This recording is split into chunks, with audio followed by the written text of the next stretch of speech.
Another great tool is instrument-assisted soft tissue mobilization. So it's also called Graston by some people, or gua sha in the Chinese community. But I've had people come in, and this one woman comes to mind where I needled her neck, and I spent about 20 minutes doing deep tissue work on her. She sits up and she's moving her neck around, and she goes, how do you feel? She goes, a little bit better. Really? After all that work? Yeah. So then I started doing some of the scraping on her neck, literally 1 or 2 minutes, right? She goes, okay, that's all better. Wow. Amazing. So it's a depth thing, right? So you can go in and miss the tissue that's being involved by going too deep. And sometimes it's superficial in the fascia where the mechanoreceptors are lying. Yeah, so more's not always better. The key is just finding what's involved and how much to do. And again, like when it's more acute, really simple. You get in there, you can work it with just scraping the area, with doing that instrument-assisted technique. You're good to go, really fast. The problem is people, they work through the pain, and I'm just as guilty of this as well. So, but when you have some pain, get it taken care of, and don't let it become chronic, because after a while, you just create these motor patterns in your nervous system, and then you come and present to somebody, and they're like trying to figure out what's going on, because you might forget about the elbow pain, right? That might be the acute thing. It's gone. Now you have shoulder pain. Right. So now we have to kind of retrace it and figure out. And sometimes you don't give the history of the elbow pain, and you just have the shoulder pain, right? Right. But your body doesn't lie. So you can figure it out through movement testing and range of motion and muscle testing.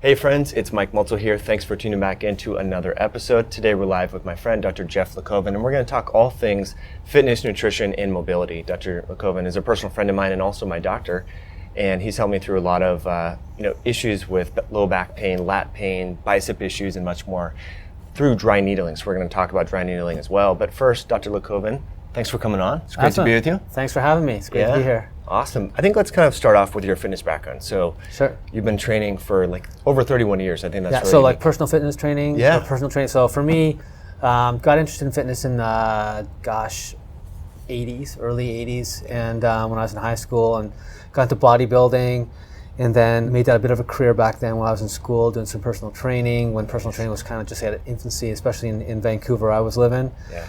And then that kind of set the stage for me, or tone for me to go into chiropractic, because I was getting injured and found that chiropractic was kind of a cool way to deal with injuries, and it resonated with me, who I was, and so did a little bit of bodybuilding back then and found that it was fun for the time, but really not for me. We talked offline about how it's not really healthy. Like you thought it was healthy at the time, but there's a lot of issues with like dieting down and stuff. Yeah, I mean like the whole extremism with dieting, and I found over the years that, I mean, at this point, back then I would when I competed, I would drink almost a bottle of wine and eat some Captain Crunch before I would go on stage, because that's what people said to do. Right.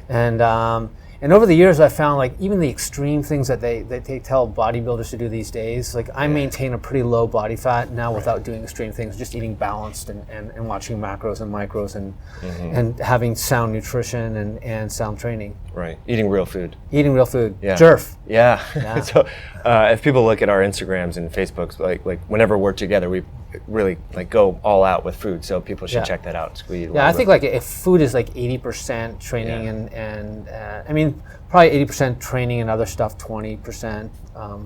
But people put so much of an emphasis on training, and there's a lot of overtraining and not as much on what I call speed. So sleep, dealing with psychological stress, environmental factors, and then paying attention to exercise and diet, and at the very last part of it, supplements, which people again put too much credence into. Right. Yeah, that's really interesting. But going back to so you were training really for like hypertrophy back then, back in the 80s, right? You were a little bit younger. How has your training shifted with age? You have 3 kids now, you're working professional, you're busy.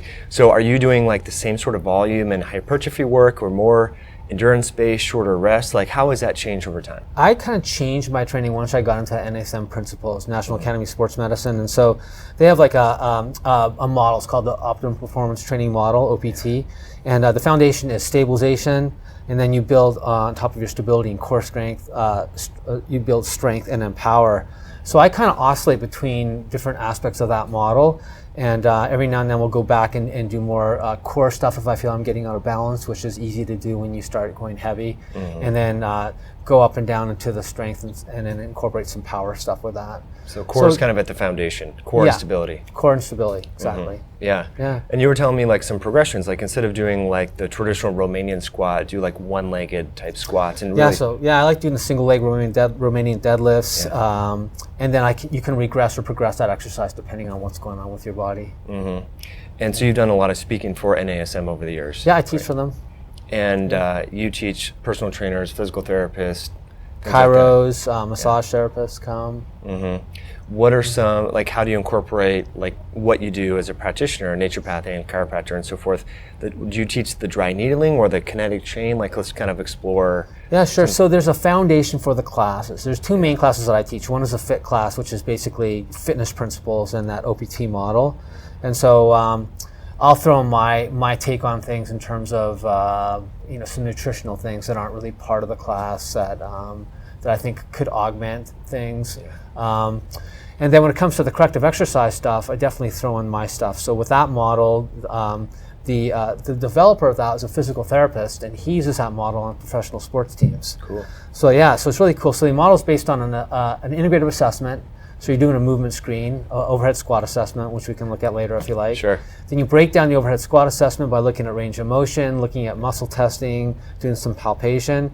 Because sometimes a person might have a knee problem, for example, and the knee might be the victim, not the criminal, right? The criminal might be faulty mechanics at the foot and ankle complex or at the lumbopelvic hip complex. So once you come up with an assessment, then you do some programming, and the programming involves inhibiting muscle using foam rollers or self-myofascial release, lengthening muscles that are overactive, activating muscles that might be underactive. So in the case of a movement assessment where the knees might come in like this, you're going to activate the muscles that are going to take the knees out. So like the glute med, something like that, glute max. And then you want to integrate full body types of exercises. So you might do that Romanian deadlift, using multi-planar types of exercises.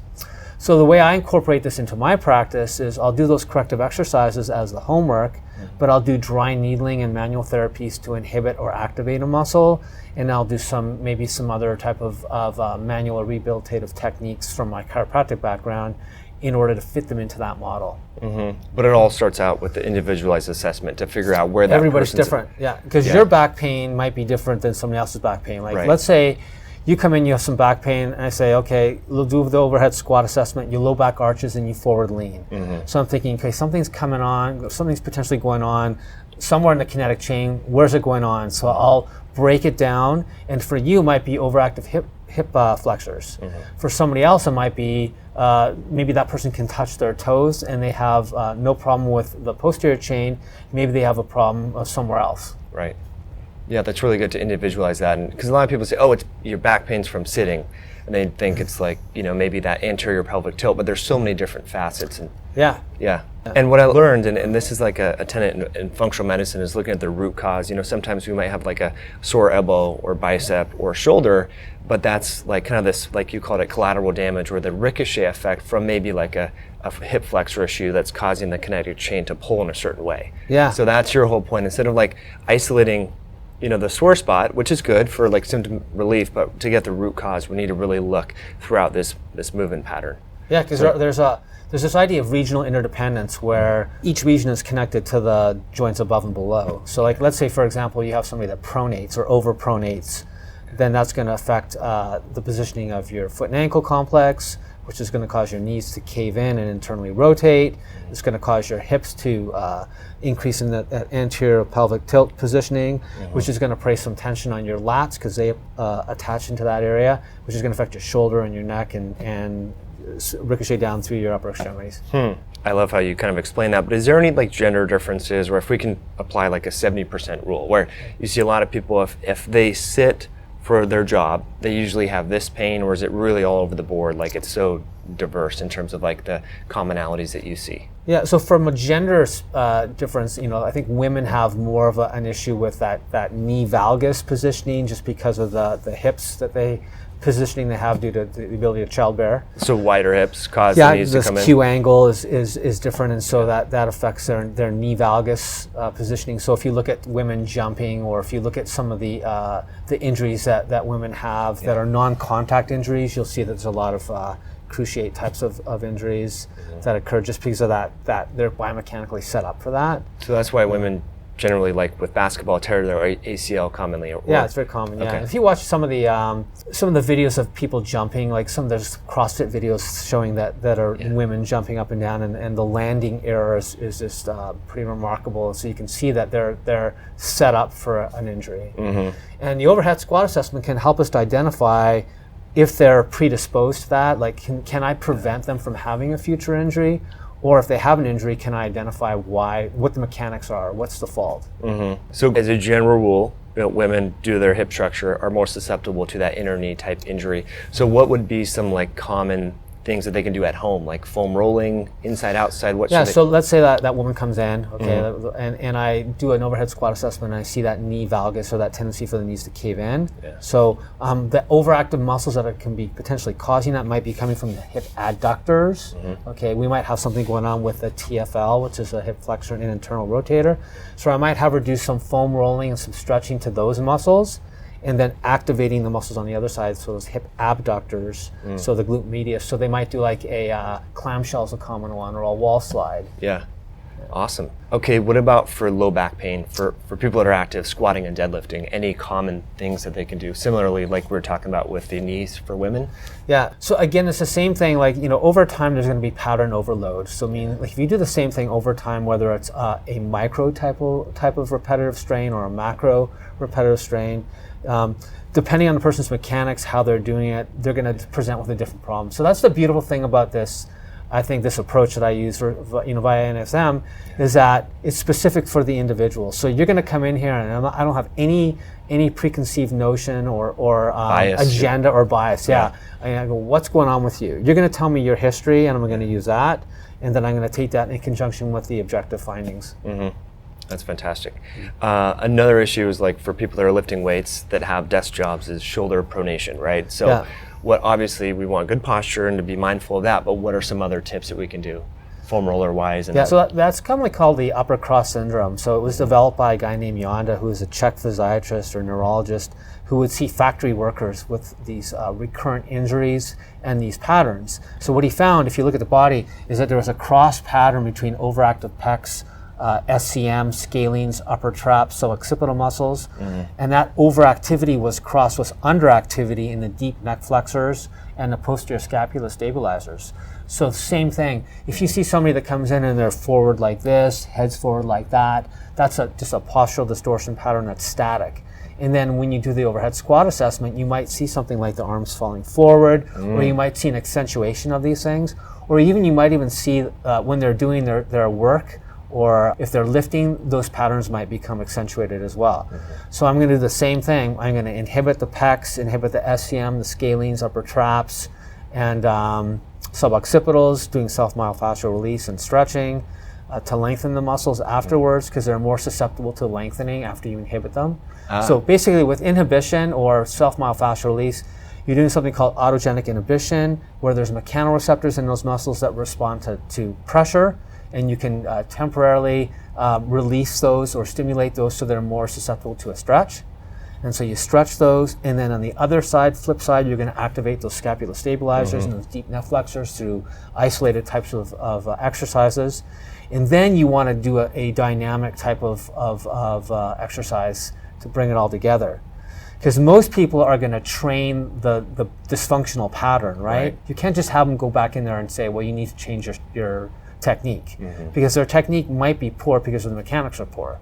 Try and correct the mechanics and then cue them and repeat it. You got to repeat it over and over again to make those neurogenic or neurological types of inputs into the nervous system in order to regroove a new motor pattern.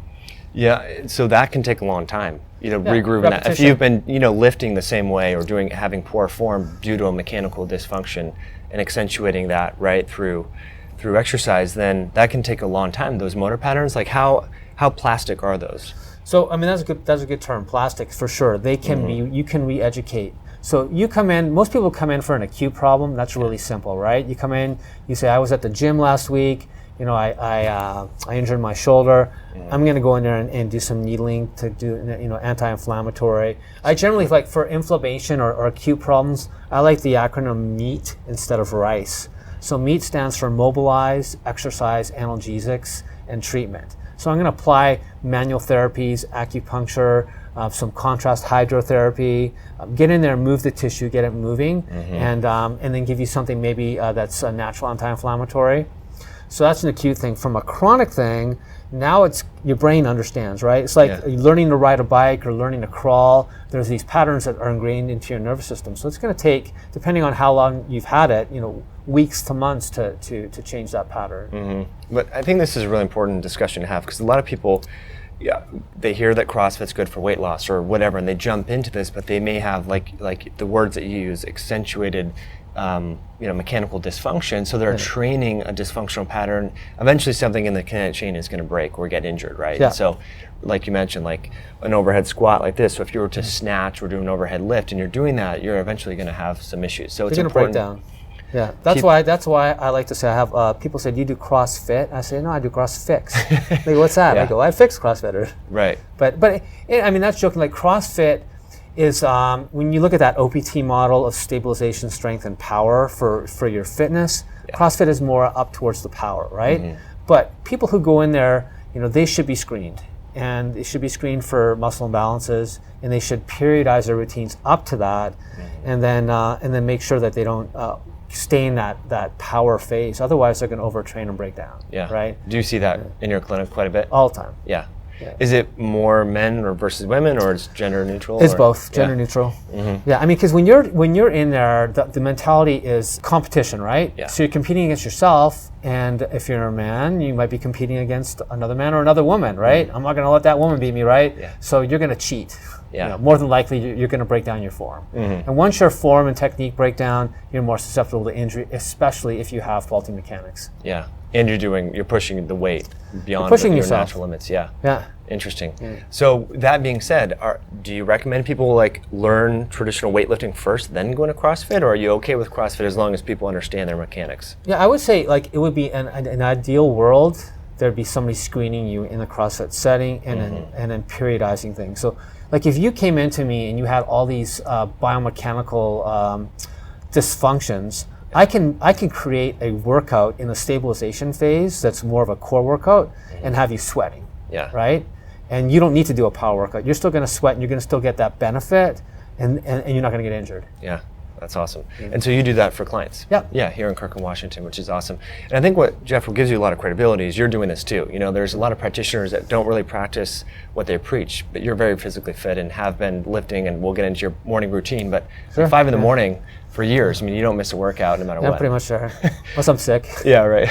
So let's kind of finish off with dry needling. That's a big focus of your clinical practice. And what does that really do into the muscle and injuries and so forth? Yeah, sure. So with dry needling, dry needling is a term that was developed, I think, by Janet Travell, who is the trigger point grandmother of trigger points, you could say, right? Yeah. So she has a manual or 2 manuals that she created with another physician on trigger points. And trigger points are palpable bounds in muscles that can come from microtrauma or macrotrauma. There can be nutritional factors, mechanical factors, and so on that develop these trigger points. So these knots are going to affect the length and tension of a muscle. So if you have a muscle that's, for example, on this side, let's go to your pecs, for example, okay? So we talked earlier about this being a muscle that tends to be short, right? So you can have a knot in here because the muscle is short and overactive. And on the other side of the coin, in the scapular stabilizers, there's going to be knots because these muscles are ticked off and they're trying to stabilize and control, right? So these muscles feel tight there, but you don't want to stretch them because they're neurologically tight. They're trying to stabilize this complex, right? Interesting. They both have trigger points, but for different reasons. Huh. So what dry needling does is needle goes in, creates a little electrical change and an immediate length tension change on the mechanoreceptors. And with that length tension change, you have that window to lengthen the area and restore normal tone, right? Okay. So what you want to do is you want, on both sides, you want to inactivate the trigger point through dry needling or pressure, whatever you use, right? Yeah. But on this side, you want to inactivate it, and at the same time, you want to lengthen or stretch it, right? Because it's short, tight. Sure. And on the other side, you want to deactivate the trigger point and activate. You want to turn that muscle back on, right? And you turn the muscle back on by doing like some kind of activation exercise, like scaption, or they call them YTAs, or a cobra, something like that. Okay. And that generally is not heavy weight, right? When we're talking about the actual exercise to activate the muscles. Oh no, this is a body weight.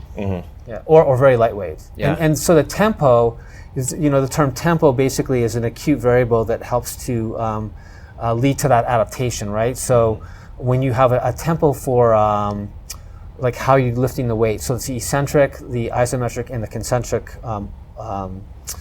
emphasis on the repetition, right? Yeah. So in a stabilization type of tempo, we're doing like a 4-2-1. So the emphasis on the eccentric, so it's like in a lengthening contraction. Then you want to isometrically hold that area and then do a quick concentric contraction. Okay. And that's going to help with those adaptations versus if you're doing like a power type thing, like in CrossFit, a lot of times it's XXX. Yeah. As fast as possible in a safe way. Right, through all that. So it's like explosive, whereas we're talking like slowing down on the eccentric. Exactly, yeah. And I want to hold that thought because I know you're big into hypertrophy as well. So that don't we get a lot of hypertrophy or damage if we accentuate the eccentric component of the movement too? You can, but from a hypertrophy perspective, we're doing more kind of an equal, maybe a 2-0-2 in terms of the acute variables for the tempo. So maybe 2 eccentric, 2 concentric, and then 0 on the isometric. So we're not like holding it there, we're just slowing down. Yeah, it might be like 1, 2, 1, 2, something like that. So more of a slower type of contraction, but not as slow as like a 4-2-1 or a 3-2-1 or not as fast as an XXX. So it's just basically how the muscle is going to adapt based on the load and stress and the time under tension. And in your personal routine, how often do you change the tempo like that, the eccentric versus... So I do like an undulating periodization. So what that means is I'm kind of doing things a little bit differently every time I go into the gym. So there's going to be one day during the week when I go in and I'm lifting heavier, and another day when I might go in and I'm doing a lot of supersetting or tri-setting or something like that. So for example, like on a leg day, like yesterday I did heavier like lunges and then some heavier deadlifts, and then I did some supersetting with leg extension and leg curls, and then I jumped rope and did a kind of a tri-set of jumping rope for a few minutes. I might go in next week for upper body and do more of a rep range of 6 to 8 and just spend a little bit more time trying to get some more strength and hypertrophy adaptations. And when you said you were doing heavier lunges and things, at what rep were you failing on that? Okay, so I was working up to like 70 pounds and doing maybe like 8 reps, something like that, 6 to 8. Yeah, sure. I generally don't go too heavy. I'm getting up there in age a little bit, Not that old. Actually, some guy at the gym came up to me and says, "You look pretty good for an old guy." And I go, "Really?" Yeah. So I think as you get older, it's really important to maintain that flexibility. So that's my biggest challenge, is maintaining that flexibility. And so I try not to put too much stress on my joints by going too heavy. Yeah, right. Yeah. So like over 40, you don't want to be failing at like the 5th rep. You want to kind of get into 8 to 12 range kind of thing. Yeah, I think that's kind of healthier for your joints, probably. Yeah, long term. Yeah. Yeah. If you're a young buck and you have a lot of stem I hear I hear people just talk about, I see it in the gym. These guys are like, they're always complaining of their back or they're blowing out their elbow or something like that. And these guys have just been doing, heavy stuff for years and years. Yeah. Yeah. I mean, unless you're getting paid to do that, then why do it? Yeah. And then it's hard to your quality of life goes down significantly. So, all right, we kind of deviated. Let's kind of circle back a little bit. So, sure. So the dry needling is getting these trigger points, which I just want to qualify. Is that different than meridians? Trigger points, meridians, same thing or different? Yeah, not different. With TCM, or traditional Chinese medicine, yeah. It was like a 3,000 years old, something like that. And so when they developed traditional Chinese medicine, they didn't have sophisticated machinery to do blood tests. They didn't have MRIs to look at things. They didn't have EMG testing to see how muscles respond. But they did have the ability to assess, looking at people, evaluating their diets. And they came up with a system based on meridians and looking at your tongue and feeling your pulses. Sure. Some of it was cultural, some of it was religious based, and these themes over time developed into this Chinese medicine. And so the meridians basically are pathways, some of which are said to parallel some of the nerve pathways. And on those meridians, there are various points. Some of them correlate with, these acupuncture points correlate with trigger points, some of them don't. They're really two different systems, and traditional Chinese medicine is typically taught in acupuncture schools today. Physical therapists, chiropractors, medical doctors, a lot of them are turning towards more dry needling as a form of neuroanatomical acupuncture. Interesting. But you're board certified in acupuncture as well. Just want to clarify that. So I went through to TCM training, but then I also trained with Dr. Gunn, who introduced me to this technique in the 90s. When I was in Bastyr, studying from 92 to 94, he used to come down to the UW, and I used to go over and follow him around like a groupie. He'd be with the residents there, and I really resonated with it. And then I went up to Canada. Cool. Back then, his seminars were open, so there was me, another naturopathic physician who's also a chiropractor, and there was a bunch of medical doctors, and then he closed it to MDs and physical therapists. Wow, you got a lot of good training back then. Yeah, it was great. That's awesome. Yeah. So then now the dry needling is like an acupuncture needle, but you're going a little bit deeper to get that trigger point. Yeah, you can go deeper, you can go superficial. It's all depending on palpation and what you feel. So and generally, and I do this with you as well, right? So like say somebody comes in with elbow pain, right? Right. So with the gun approach, you're going to treat locally. You're going to treat the spine to get the nerves that affect this area. Because there's this thing called sensitivity denervation, where it says that a lot of problems come from the spine, and that these areas become super sensitive because of some degeneration or nerve interference that's going on. So you deal with that in the spine that correlates to the area that you're treating. And I'll also go to the antagonistic muscle, so the opposite muscle, and sometimes I'll go to the stabilizer. So it's all based on kind of the assessment process. Yeah. So you have to really understand neuroanatomy and fascia. I mean, there's a lot of components there. Yeah. So I can see. And sometimes it'll amaze me. Sometimes I'll go in there with a needle and I'll go deep, and the person won't feel anything. Then I'll go real superficial and have them move, and it makes it total different. Yeah. It's like a love-hate relationship being on the practitioner side with dry needling, because you know that you're going to get a good outcome, but getting that outcome is kind of painful, right? Sometimes it's a little uncomfortable. Yeah, especially in the back for me, and the bicep too. I'm like, all right, and then like you said, sometimes you go real deep, and then other times you get it, and it's like, bam, the muscle just pops. Yeah. So the other thing that I found too, like with the dry needling, I mean, it's a great tool. Another great tool is instrument-assisted soft tissue mobilization. So it's also called Graston by some people, or gua sha in the Chinese community. But I've had people come in and like this one woman comes to mind where I needled her neck, and I spent about 20 minutes doing deep tissue work on her. She sits up and she's moving her neck around, and she goes, how do you feel? She goes, a little bit better. Oh, really? After all that work? Yeah. So then I started doing some of the scraping on her neck. Literally 1 or 2 minutes, right? She goes, okay, that's all better. Wow. Amazing. So a lot of it's a depth thing, right? So you can go in and miss the tissue that's being involved by going too deep. And sometimes it's superficial in the fascia where the mechanoreceptors are lying. And like me too, the other day I injured my hip flexor, and I was like, oh, my it hurts to run and move. And so I needled pretty deep, and I didn't get any relief. And then I go, okay, screw this. I went to my treatment room in the middle of the day and just dropped my pants and started scraping that area, and I don't feel anything today. Wow, that's incredible. Yeah. So more is not always better, in terms of like depth and so on. Yeah, so more's not always better. The key is just finding what's involved and how much to do. And again, like when it's more acute, really simple. You get in there, you can work it with just scraping the area with doing that instrument-assisted technique. You're good to go, really fast. The problem is people. They work through the pain, and I'm just as guilty of this as much as well. So, but when you have some pain, get taken care of, and don't let it become chronic, because after a while you just create these motor patterns in your nervous system, and then you come and present to somebody and they're like trying to figure out what's going on, because you might forget about the elbow pain, right? That might be the acute thing. It's gone. Now you have shoulder pain. Right. So now we have to kind of retrace it and figure out. And sometimes you don't give the history of the elbow pain, and you just have the shoulder pain, right? Right. but your body doesn't lie. So you can figure it out through movement testing and range of motion and muscle testing. Really good point. So my follow-up question is how does someone find a practitioner like yourself that has all this knowledge groups? So I'm the only practitioner in the entire United States. Oh my gosh. No, I would say. The beautiful thing I like about my training is I've kind of put together naturopathic medicine, chiropractic, and acupuncture. So there are people like me out there. I would say anybody who's NASM trained, for sure, who has a corrective exercise background is going to be somebody that's going to be helpful and useful.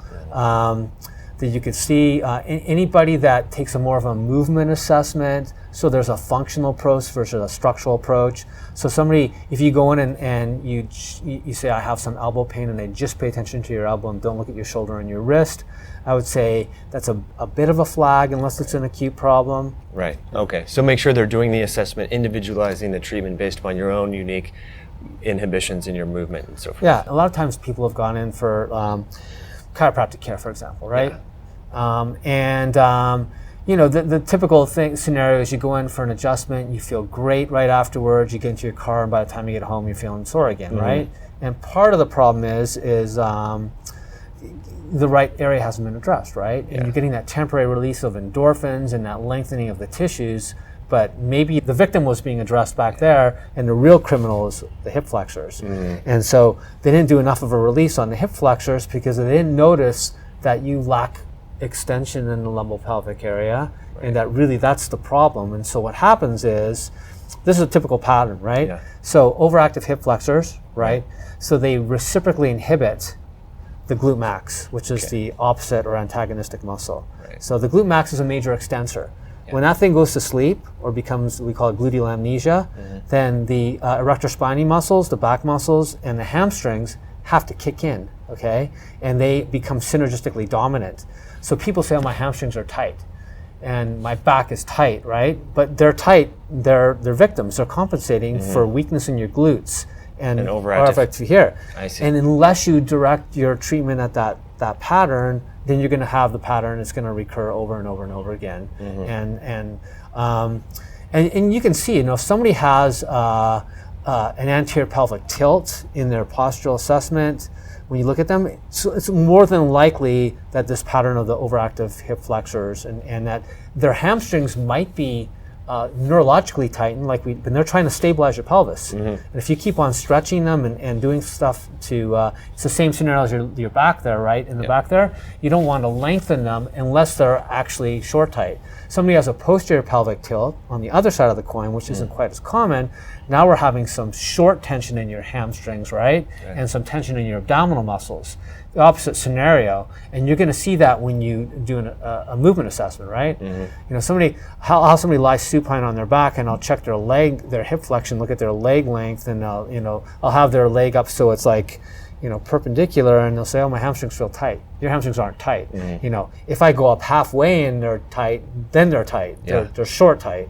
So that's normal mobility, but they perceive it as being tight. It's a perception, a false perception.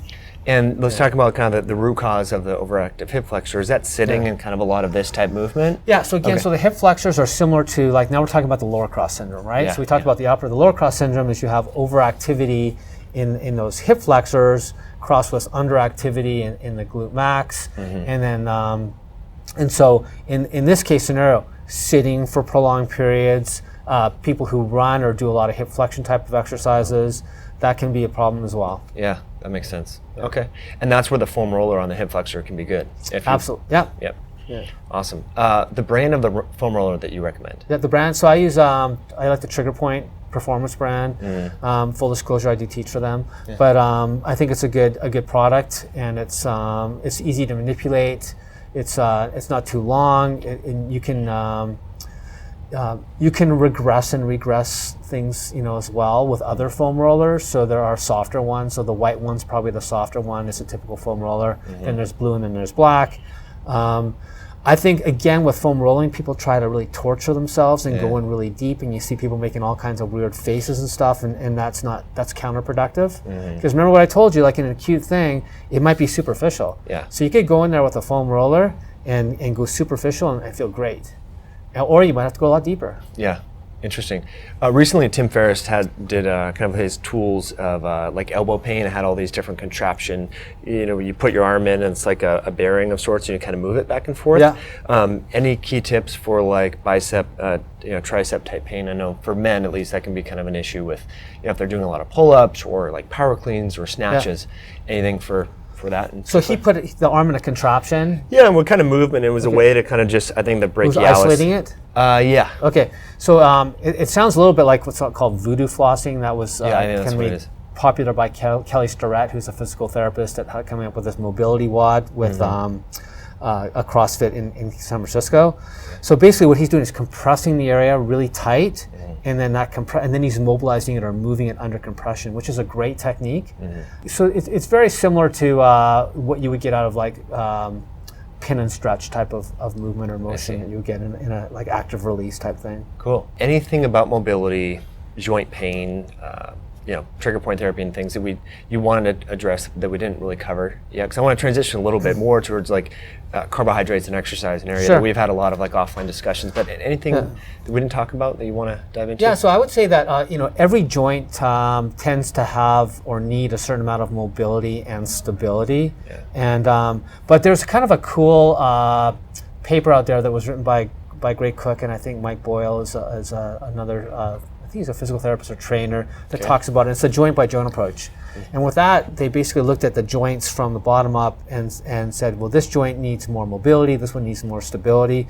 And it really kind of makes sense. So when you look at the foot and ankle complex, for example, that's a joint that needs more sagittal plane or dorsiflexion and plantar flexion mobility. And when you lack that mobility, it affects a knee joint, which requires more stability. But in the terms of when you lack the mobility here, and you lack the mobility of your hips, which also need to be more mobile, it affects the stability here, and then your lumbar spine. So that's the other kind of piece of the puzzle. When it comes to that NASM model, we talked about like the inhibit, lengthen, activate, integrate. I also use mobilization as well, because there's going to be joints that are involved as well, right? Yeah. So I'll do some inhibition and some lengthening and activation and integration to the muscles of the foot, but also mobilize the foot as well. And there are self-mobilization techniques that you can do as well, but these kind of move all the way up throughout the entire kinetic chain at each major joint. That's awesome. That makes a lot of sense. So then you can have like a tight Achilles tendon that can affect low back pain or hip mobility or squatting or whatever. And it could be due to the gastroaxilleus complex, those calf muscles that are too tight, or it could be inherently within the ankle joint itself. So you always want to do some kind of mobilization with movement in that area. That's awesome. All right, I got to get that paper from you. I'll put it in the show notes below this video, so folks want to learn more about that. Yeah, sure. All right, carbohydrates. We've been talking about low carb and keto just offline for the last couple of years. You and I, and one of the discussions I recently had with Kate Shanahan, we were kind of like, I don't want to say, we were kind of talking about how athletes should train their bodies to burn fat better, and so that they're not like constantly focused on having carbohydrates during like an event, right? But a lot of sports science has shown like fast, acute, explosive exercises, you need carbohydrates. So what have you found in the context of like a real food diet? Low carb, high carb, carb timing, what comes to mind when you think about carbohydrates in performance? Sure. So I get most of my material from International Society of Sports Nutrition. I went through their certification. So they have a certification called CISSN. Okay. And then there's advanced training that you can do, which is kind of it's a diploma, if you will. It's postgraduate stuff, and it's called through an organization called Guru Performance. So I went through that as well. And hope my wife's not listening. I'm doing another one right now through the International Olympic Committee. It's another diploma in sports nutrition, because I'm fascinated by it. Yeah. I'm not only fascinated by it for performance for athletes, but I think you can extrapolate that information and apply it to the general population. So I like to use nutrition for performance enhancement for athletes, but also performance for the weekend warrior or somebody's just kind of performing life, right? You can use those ideas, right? So when it comes to like macronutrients,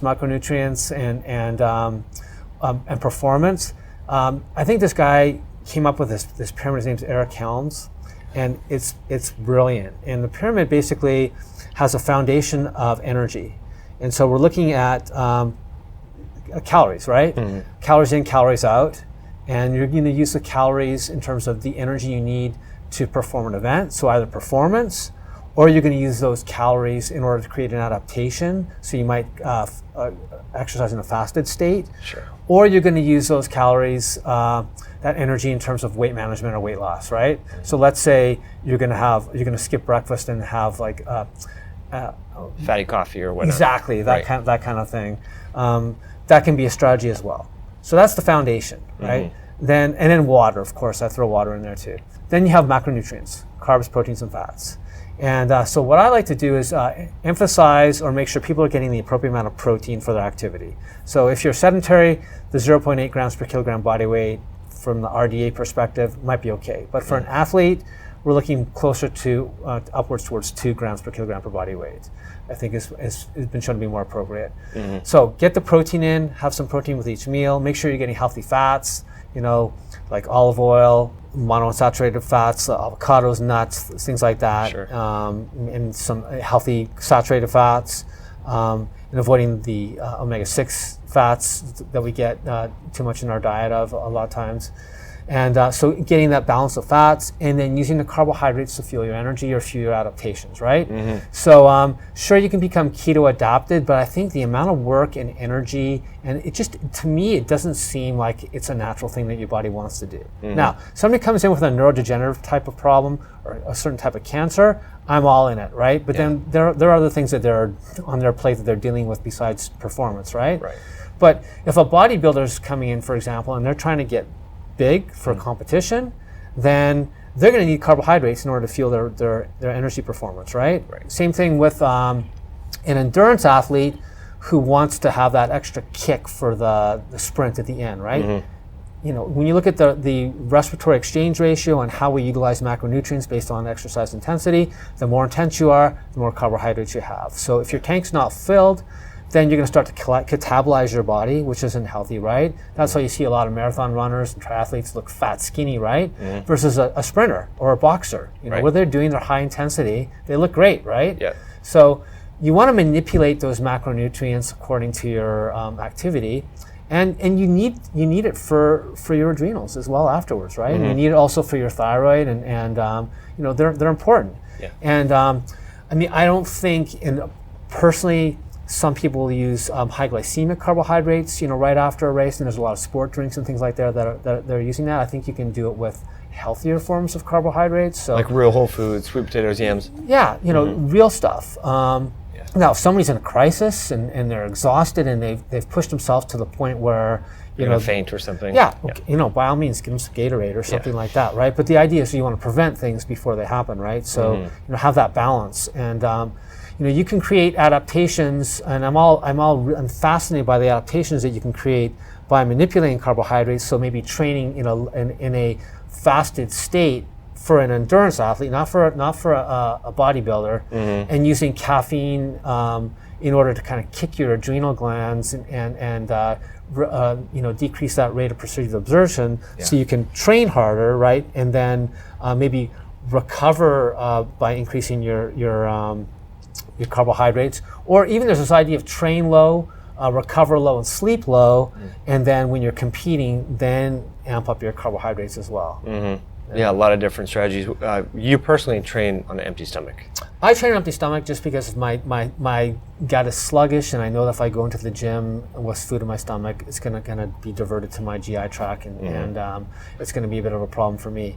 But so I get up in the morning, and basically, wake up for about 20 minutes, go right to the gym. But I'm probably running off glycogen from the night before, because my dinner's fairly high in I have big meals, so I've got enough glycogen stored there to get me through a 50-minute workout. Yeah, an intense 50-minute workout. Yeah, because I'm not in the gym for more than an hour, because I think after an hour things start to cross with your hormones, like so the catabolic and anabolic hormones, and you start to break down.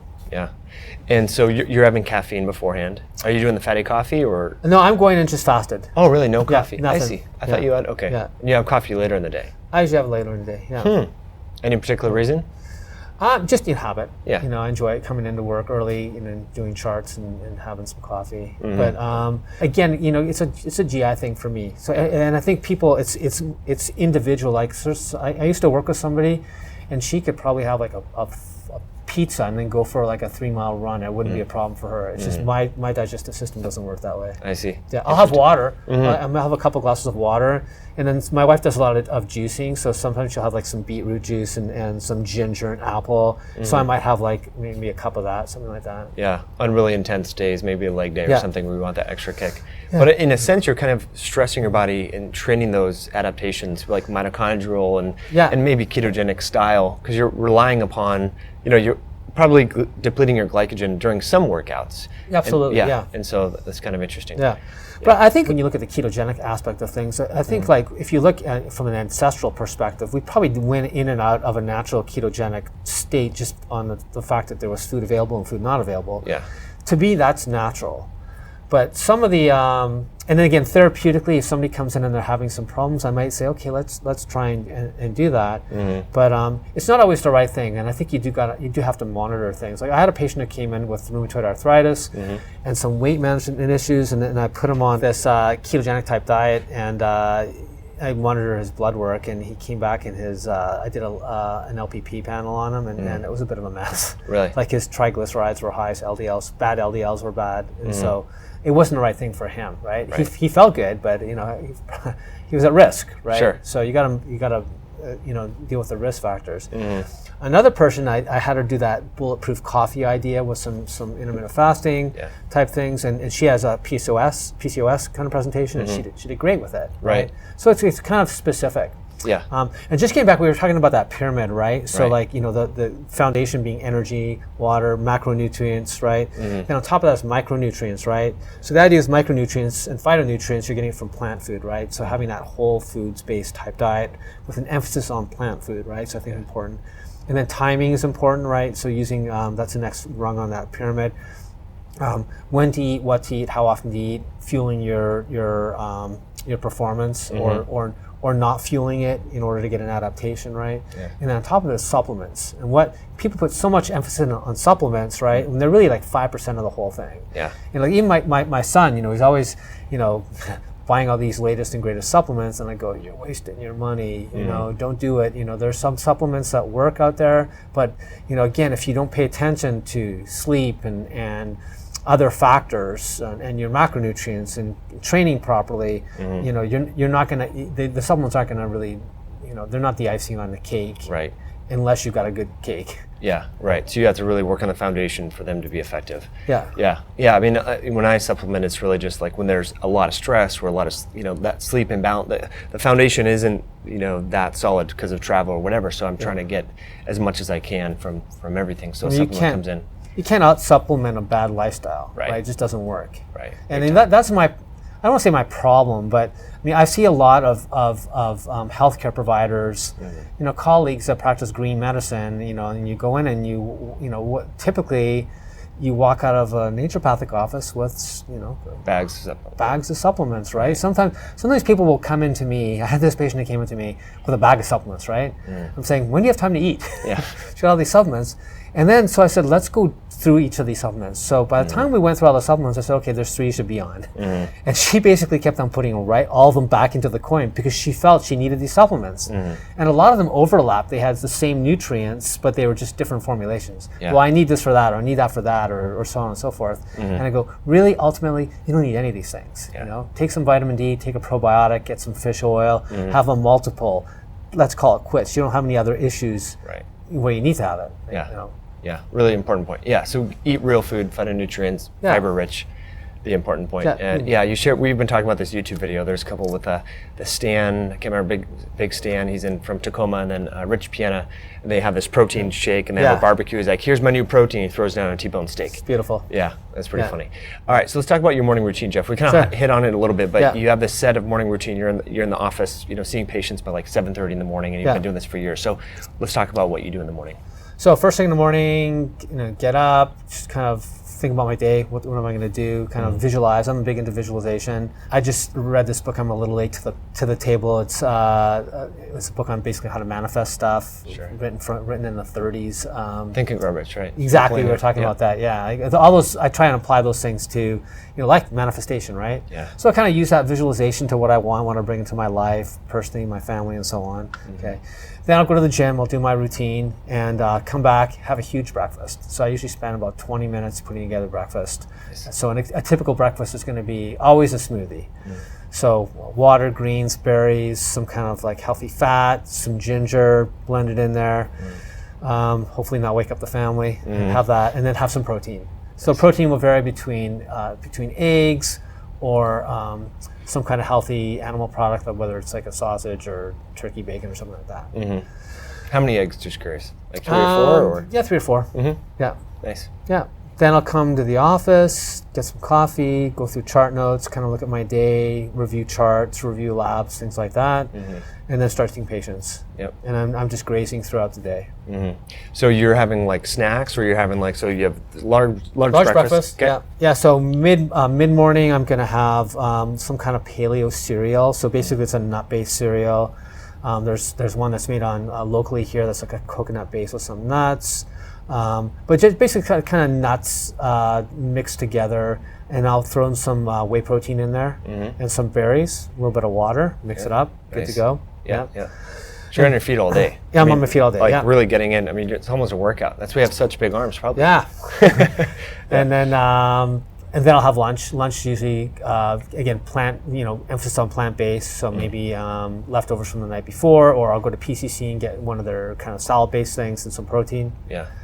And then mid-afternoon, I've been having that primal bar from Mark Sisson. Yeah. Or some macadamia nuts and an apple. Right. Yeah. Do you have TMJ yet from that bar? No, but I do. I have a crown on one side. I've been careful. Yeah, those are good, but they are a little hard. My wife complains of TMJ. She won't eat them anymore. That is pretty funny. Yeah. We're not trashing on them. It's just kind of a joke that we're talking about. Okay, so if you're stranded on a desert island, you can only bring one whole food, herb, or supplement, botanical. Vitamin D, omega-3s are covered. What are you bringing with you? A one whole food? Yeah, just anything. Just a food, a phytonutrient, a botanical, an herb, a supplement. Just something you couldn't live without. What's going with you?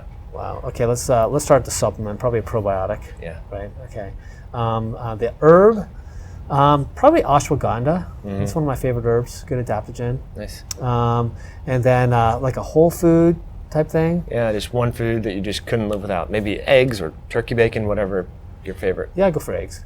Nice. That's good. I love eggs. Yeah. Fantastic. Good. So if you were to bump shoulders with a president of the U.S. or a prime minister of a different foreign country, and they said, Dr. Geoff, you've been practicing clinical medicine for close to 30 years and so forth. What lifestyle or health tips should I know about to maybe influence the health of my country? What would you tell them and why? It depends if it's our current president. Yeah. I would say I'd tell them that acronym SPEED, right? So I say there's not just one thing; it's a holistic thing. So get enough sleep, restorative sleep, take care of your stress, look at your environmental exposure to things that like chemicals that are in your house, things you're exposed to. Get enough exercise, balance it between cardiorespiratory and with an emphasis on strength training. And then have a balanced diet, that works for you with an emphasis on plant food. And then, from a supplement perspective, I think you talked about that, you have that covered. Fantastic. Dr. Geoff Lecovin, thanks for coming on. Thanks for having me. If folks want to connect with you and learn more about your clinical practice, and you have a few websites, what's the best resource? So the best one is my main website, www.drgeofflecovin, drgeofflecovin.com. Fantastic. Folks, thanks so much for tuning in. I'll put the links and references to studies that we talked about, the foam roller and Dr. Lecovin's clinical practice in the description below this video. If you liked it, please give it a thumbs up and subscribe to the channel, and I appreciate you tuning in.